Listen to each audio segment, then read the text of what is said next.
Bienvenidos a Vox Terra. Today, I want to push back again against these calls in our media using the Russian invasion of Ukraine and the rising gas and oil prices as yet another pretext to expand that industry. These calls in our media are loudest in the so-called conservative news media. And remember, if you've watched my shows before, I call it so-called because really I'm putting forward it's not truly conservative defending oil and gas and denying climate change. It's just that industry wrapping itself in a conservative cloak. And these media outlets are amplifying the Republican Party's call to expand oil and gas, while leaving out that that call to expansion really just echoes the American Petroleum Institute and echoes all of the fossil fuel-sponsored think tanks and PR machines. It leaves out the massive campaign donations coming from the fossil fuel industry to largely Republicans, with the notable exception of Joe Manchin. Well, these media outlets could use these spikes in oil and gas prices and this Russian invasion of Ukraine as a call to immediately and rapidly double down on the renewable clean energy transition, energy storage solutions, electric vehicles, conservation, just using less, and efficiency.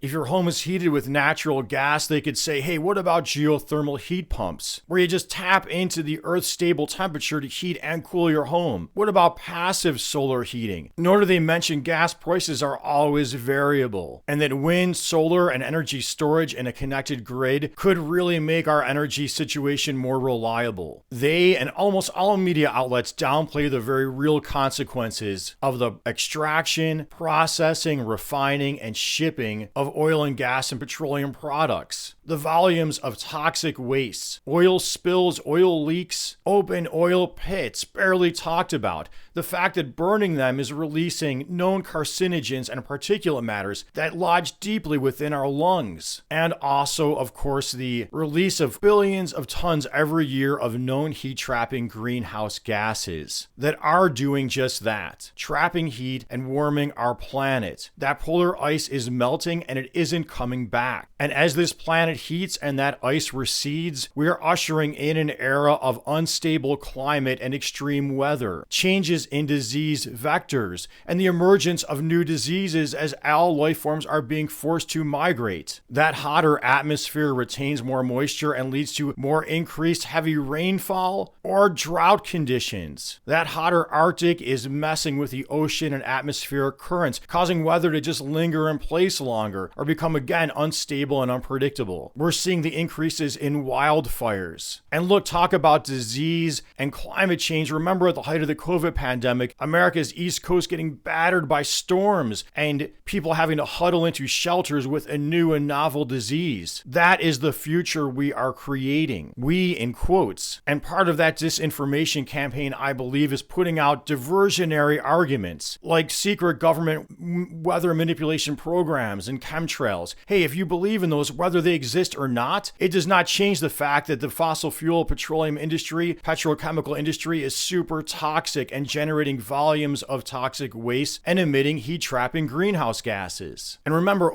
oil and gas prices are always inherently variable. They're going to go up and down unless you want to advocate for public ownership of that industry or some type of a price support. A lot of these price spikes right now are based on trading and the anticipation that there's going to be a shortage. So you can open up America to more oil and gas drilling and contaminate our country even more and pump our lungs full of more carcinogens, but it's not going to immediately bring down that price of oil. And if it does, eventually, it will only be for a while until the price goes up again. But meanwhile, that ice isn't coming back. Those climate feedback loops are kicking in. So even though all of the media is like a great juggernaut proclaiming more oil and gas, even though climate change is only far in the back burner of the so-called liberal press and denied actively in the so-called conservative press, even though you need to understand that industry has a lot of influence. That industry has been here since the dawn of capitalism. It is one of the most powerful, wealthiest on our planet. You have a choice to stop listening to them and their Republican cheerleaders. No offense to Republicans, I have some points I agree with on them, but this is not one of them. So do not join the calls for more oil and gas production. It won't work.